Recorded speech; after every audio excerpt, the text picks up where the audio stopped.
Assalamualaikum warahmatullahi wabarakatuh. Salam sejahtera bagi kita semua. Perkenalkan, nama saya Amalia Eskom Mkom, NUPTK 1148868669230393. Saya merupakan dosen di salah satu perguruan tinggi swasta di bawah naungan Lembaga Layanan Pendidikan Tinggi Wilayah 1 Sumatera Utara.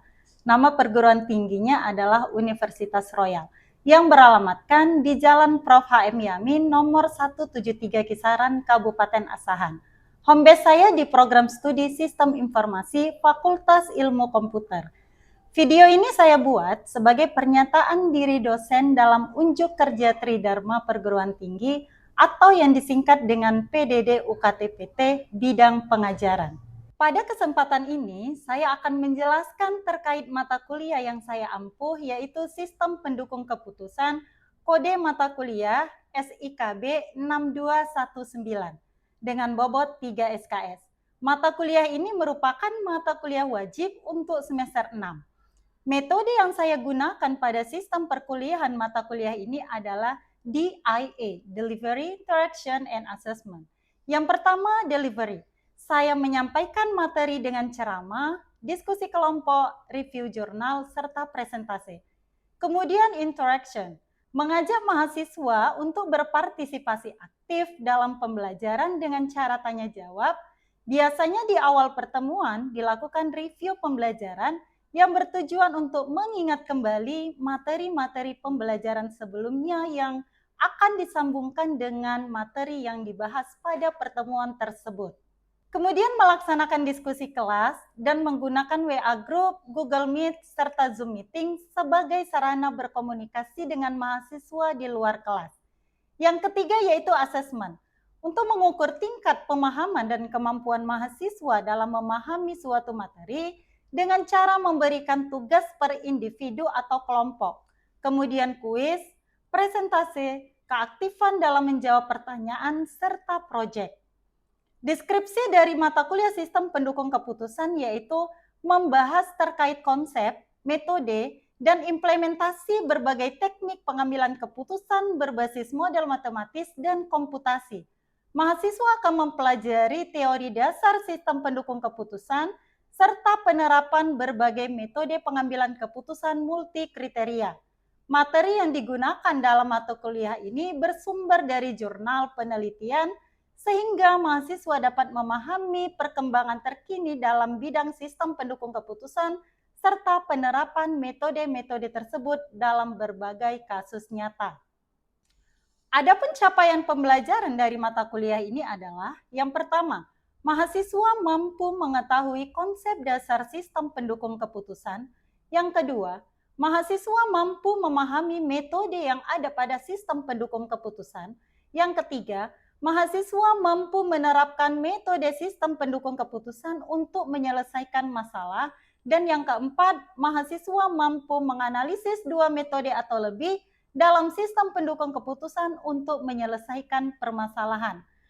Materi yang dibahas pada mata kuliah ini adalah konsep dasar sistem pendukung keputusan, multi kriteria decision making, metode simple additive weighting atau yang disingkat dengan SAW, metode weighted product atau yang disingkat dengan WP, metode weighted aggregated sum product assessment atau yang disingkat dengan WASPAS, metode technique for order preference by similarity to ideal atau yang disingkat dengan TOPSIS, metode multi-objective optimization on the basis of ratio atau yang disingkat dengan MORA, metode multi-factor evaluation process atau yang disingkat dengan MFAP, Fish Criterium Ska Optimize jika i-compromise no change atau yang disingkat dengan VICOR. Multi-attribute utility theory atau yang disingkat dengan MAUT, serta menganalisis dua metode atau lebih dalam sistem pendukung keputusan untuk menyelesaikan permasalahan. Sumber pustaka yang saya gunakan adalah buku-buku yang berkaitan dengan sistem pendukung keputusan serta jurnal penelitian. Saya juga menggunakan e-learning Universitas Royal yang dapat diakses mahasiswa untuk bahan pembelajaran, video pembelajaran, forum diskusi, absensi, tugas, atau kuis setiap pertemuan. Strategi selanjutnya dengan project based learning, case method. di mana pembelajaran ini menggunakan studi kasus nyata sebagai sarana untuk menganalisis dan memecahkan permasalahan pengambilan keputusan. Adapun bobot penilaian dari mata kuliah ini yaitu keaktifan mahasiswa 15%, tugas 5%, kuis 5%, proyek 35%, ujian tengah semester 15%, ujian akhir semester 25%. Selanjutnya, saya akan menampilkan proses pengajaran yang saya lakukan pada mata kuliah Sistem Pendukung Keputusan di pertemuan 5 yang membahas tentang metode WASPAS. Mari kita simak videonya dan selamat menyaksikan. Terima kasih. Assalamualaikum warahmatullahi wabarakatuh. Waalaikumsalam warahmatullahi wabarakatuh. Selamat pagi, salam sejahtera untuk kita semua. Pagi, Bu. Apa kabarnya hari ini? Sehat. Ya, alhamdulillah ya. Semoga kita senantiasa dalam lindungan dan penjagaan Allah Subhanahu wa taala. Amin. Seperti biasa, sebelum kita mulai aktivitas perkuliahan kita pada hari ini, marilah kita berdoa menurut agama dan kepercayaan kita masing-masing. Berdoa dimulai.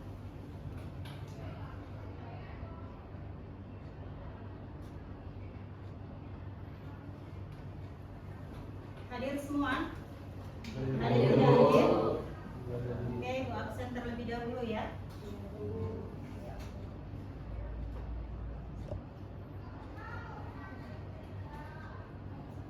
Anggi Prayuda, Dela Sartika, Eli Prastika, Fadli Aulia, Faida Zahra, Kaharudin Chandra, Karina, Kartini, Muhammad Rizky Abdillah, Muhammad Rizky Setiawan, Mutia Nurul Hafni, Nur Anissa Manurung, Nur Fauzia, Nur Fadila, Tia Revina Marpau, Rahmadina, Rehan Rafiansyah, Rizka Saadila Utami.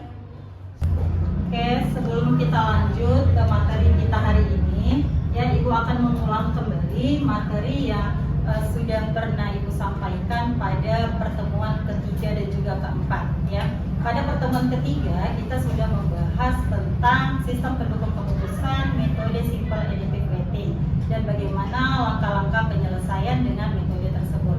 Nah, di pertemuan keempat kita juga sudah membahas tentang metode weight product serta langkah-langkah dalam penyelesaian dengan metode tersebut. Nah, ada yang bisa menjelaskan kembali apa itu metode simple additive weighting atau yang disingkat dengan SAW? Siapa yang bisa menjelaskan? Saya, Bu. Metode SAW, Simple Additive Weighting, adalah salah satu metode yang digunakan dalam sistem pendukung keputusan atau SPK dengan menjumlahkan nilai dari setiap alternatif berdasarkan kriteria yang telah diberikan bobot. Oke, baik. Kemudian untuk langkah-langkah penyelesaian dengan metode SAW, siapa yang bisa menjelaskan? Saya, Bu. Langkah-langkah penyelesaian dengan metode SAW itu yang pertama menentukan kriteria dan alternatif, yang kedua membuat matriks keputusan, yang ketiga menentukan bobot di setiap kriteria, dan keempat melakukan normalisasi matriks keputusan, langkah terakhir melakukan perankingan.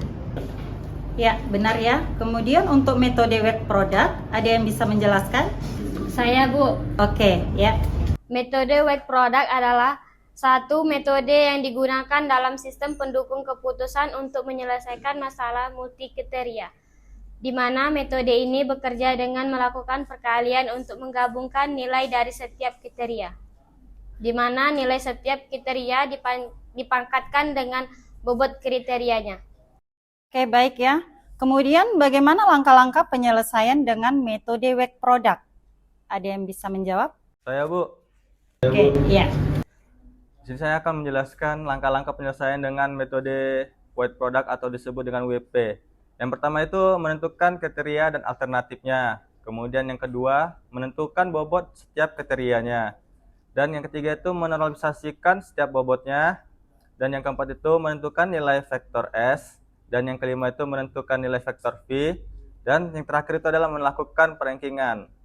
Ya, benar sekali ya. Nah, Ibu ulangi kembali, untuk metode SAW ini dikenal dengan metode penjumlahan berbobot ya. Konsep dasar dari metode SAW ini adalah mencari penjumlahan terbobot dari rating kinerja pada semua kriteria dan juga atribut.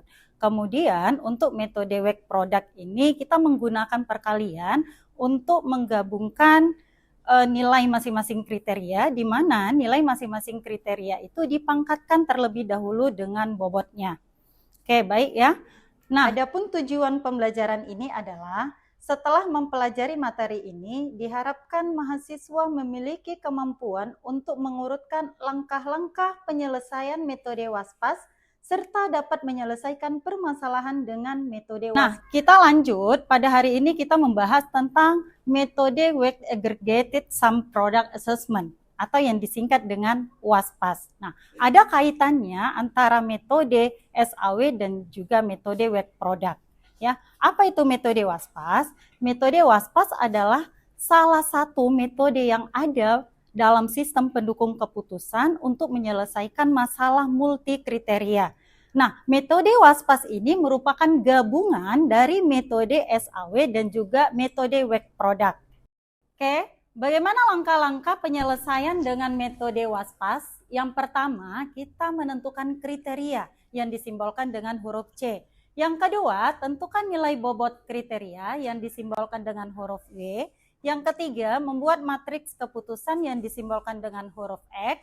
Yang keempat, membuat matriks ternormalisasi. Nanti di sini kita tentukan jenis kriterianya benefit atau cost. Masih ingat apa itu kriteria benefit dan juga cost? Masih, Bu. Benefit itu apa?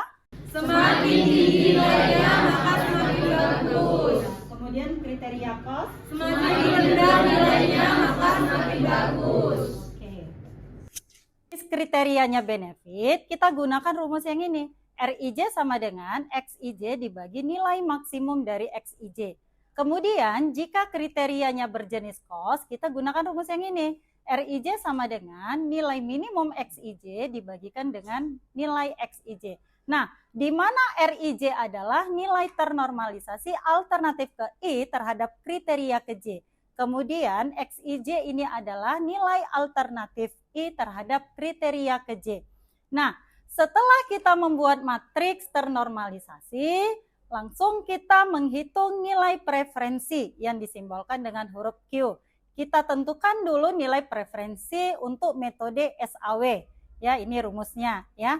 Nilai preferensi alternatif ke I sama dengan hasil penjumlahan dari nilai ternormalisasi alternatif ke I terhadap kriteria ke J dikalikan dengan bobot masing-masing kriteria, di mana J sama dengan 1 hingga J sama dengan M.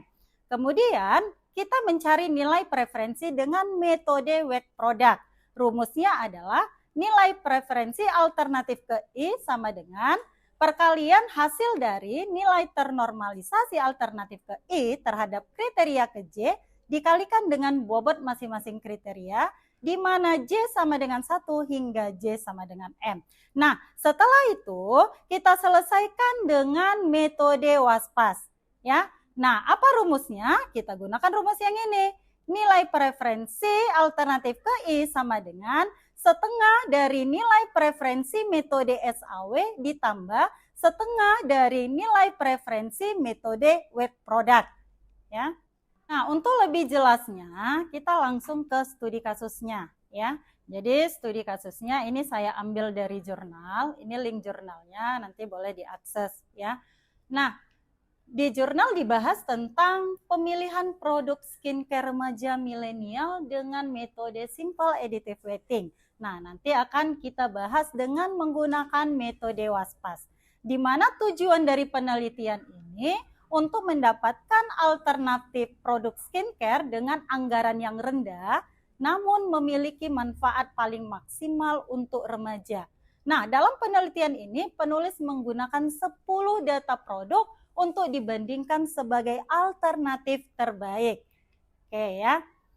Responden. Yang pertama apa? Kriterianya ada harga. Ya, kemudian ada apa? Kemasan, kemudian komposisi, terakhir brand. Oke.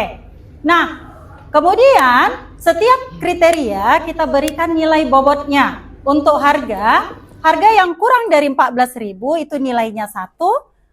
Kemudian 14.000 sampai dengan 17.000 nilainya 2, lebih dari 17.000 sampai dengan 20.000 nilainya 3, lebih dari 20.000 sampai dengan 25.000 nilainya 4, lebih dari 25.000 nilainya 5. Untuk kemasan tidak ringkas nilainya 1, sedikit ringkas nilainya 2, cukup ringkas nilainya 3, ringkas nilainya 4, sangat ringkas nilainya 5.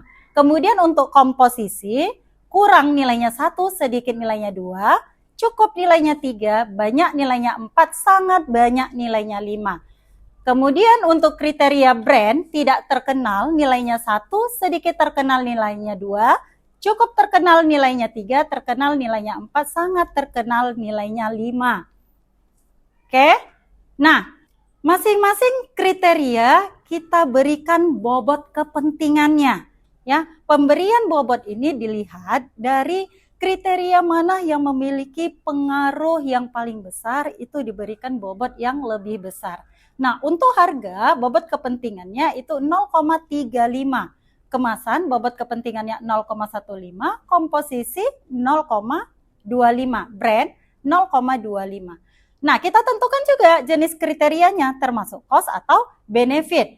Nah, harga ini termasuk jenis kriteria cost. Kenapa harga termasuk jenis kriteria cost? Karena semakin rendah harganya, semakin bagus. Iya, ya.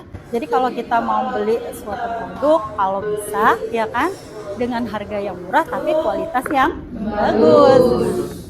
Kemudian untuk kemasan, ini termasuk jenis kriterianya benefit. Kenapa? Semakin bagus kemasannya, Iya, semakin bagus kemasannya maka semakin baik. Semakin banyak komposisinya maka semakin baik. Brand ini termasuk jenis kriteria benefit. Kenapa? Karena semakin bagus brandnya, Semakin terkenal brandnya maka semakin baik, ya. Nah, nih ada 10 alternatif yang digunakan. Apa-apa saja? Wardah, Cosmobeauty, Garnier, Nivea Certified, Agnes, Biore, Dove, Citra, Olay, Clean and Clear. Oke, kemudian ini datanya. Data untuk semua alternatif dan juga semua kriteria.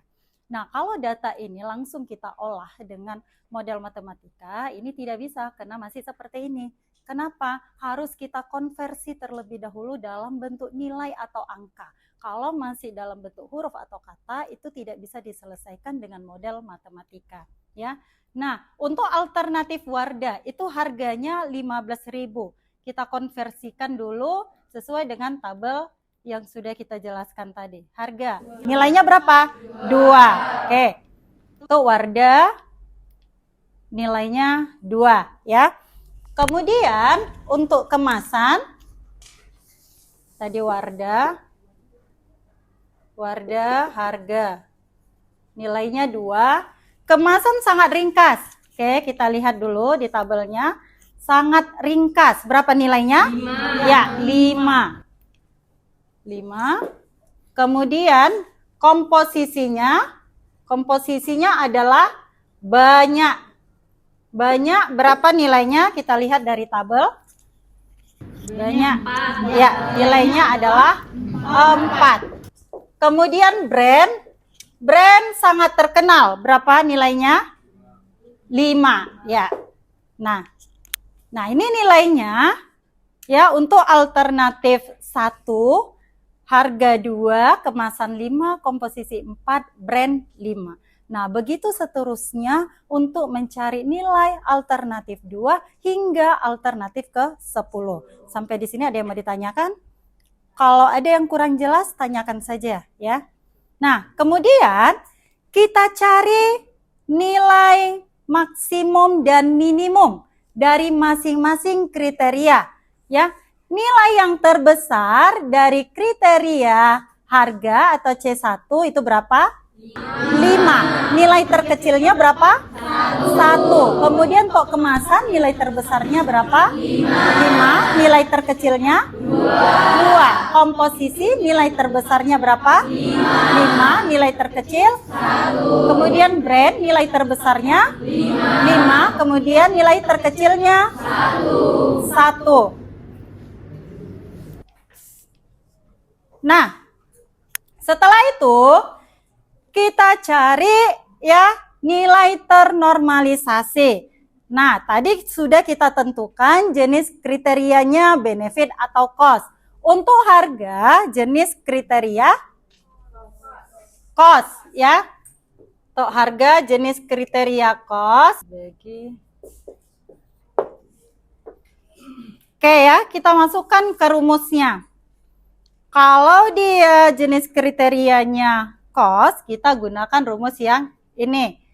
RIJ berarti R11. R alternatif 1, kriteria 1. Ya, masukkan nilainya. Nilai minimumnya tadi berapa? 1 dibagikan dengan nilainya 2. 1 dibagi 2 sama dengan 0,5. Oke? Untuk yang kemasan alternatif 1 berarti R12 ya. R alternatif 1 kriteria kedua, masukkan nilainya. Nah, kemasan tadi termasuk jenis kriteria benefit, berarti kita gunakan rumus yang ini. Berapa nilainya? 5 dibagikan dengan nilai maksimum. Nilai maksimum berapa? 5. 5 dibagi 5 sama dengan 1. Kemudian R13 masukkan nilainya, komposisi termasuk kriteria benefit. Ya, masukkan nilainya. 4 dibagi nilai maksimum 5. 4 dibagi 5 sama dengan 0,8. R14 masukkan nilainya berapa? 5 dibagi nilai maksimum 5 sama dengan 1. Nah, sehingga diperoleh nilai ternormalisasinya untuk alternatif 1 0,5, kemasan 1, komposisi 0,8, brandnya 1. Begitu seterusnya untuk mencari alternatif 2 hingga alternatif ke 10. Sampai di sini ada yang mau ditanyakan? Lanjut? Nah, setelah itu kita cari rumusnya ya, nilai preferensi untuk metode WASPAS alternatif 1 berarti Q1 masukkan nilainya. Setengah itu adalah 0,5 dikalikan nilai preferensi metode SAW-nya berapa? 0,775 ditambah 0,5 dikalikan berapa nilainya? 0,7420 ya. Nah, dalam matematika lebih kuat perkalian daripada penjumlahan. Jadi kita selesaikan dulu yang perkalian, baru nanti hasilnya dijumlahkan. Sehingga diperoleh hasilnya adalah 0,7585 ya. Untuk nilai preferensi alternatif 1 nilainya adalah 0,7585. Begitu seterusnya mencari nilai preferensi dari alternatif 2 hingga ke alternatif 10. Sampai di sini ada yang mau ditanyakan? Pas. Oke. Nah, jadi ini kita urutkan ya, mana nilai yang paling besar itu kita urutkan sampai dengan nilai yang paling kecil ya. Jadi ini nilainya semua. Kalau dibuat dalam model grafik dia jadinya seperti ini ya. Nah, untuk tabel rankingan ini kita ambil 3 urutan 1, 2, 3. Nah, nilai yang terbesar itu ada di alternatif 9. Kemudian urutan kedua ada di alternatif 1, urutan ketiga ada di alternatif 2. Nah, jadi kesimpulannya ada 3 produk skincare yang direkomendasikan untuk remaja. Ada apa? A9 itu apa? Lay. A1 apa? Wardah. Kemudian A2 ada Pond's White Beauty. Oke ya. Nah, gimana? Pusing dengan perhitungannya? Tidak? Nah, jika tadi bosan dengan perhitungan matematika, di sini Ibu buat game ya, game seru-seruan. Nah, ini nanti ada link mahasiswa. Nah, ini boleh diklik link ini, udah Ibu share juga tadi di grup ya.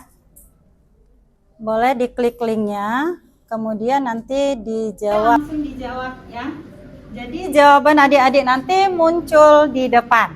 Oke? Nah, pertanyaan pertama, itu berapa jumlah kriteria yang disebutkan pada jurnal? Ayo, ada berapa jumlah kriterianya? Langsung diisi saja, kelihatan nanti hasilnya. Oke. Sudah menjawab semua?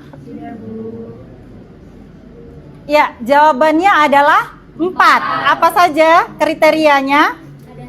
Harga, kemudian kemasan, komposisi, dan juga brand. Oke, kita lanjut ya. Pertanyaan kedua. Nah, sesuai dengan case yang dibahas pada jurnal, harga termasuk jenis kriteria apa? Langsung dijawab saja. Langsung dijawab ya dari handphonenya. Nanti jawabannya akan muncul di depan. Oke. Yang mahasiswa. Ya. Ya, rata-rata menjawab kos. Dan jawabannya betul ya. Harga termasuk jenis kriteria kos. Oke, kita lanjut. Ya, ada 3 pertanyaan lagi ya. Pertanyaan ketiga, brand termasuk jenis kriteria apa? Langsung diisikan saja, langsung diisikan. Tidak perlu disebutkan, langsung diisi. Nanti jawabannya muncul di depan ya.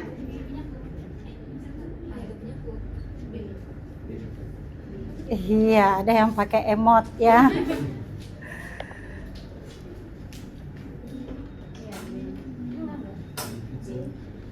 Udah semua diisi? Oke, rata-rata jawabannya adalah benefit.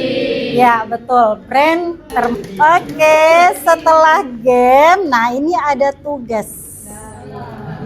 Ya, habis seru-seruan dengan game. Nah, ini ada tugas.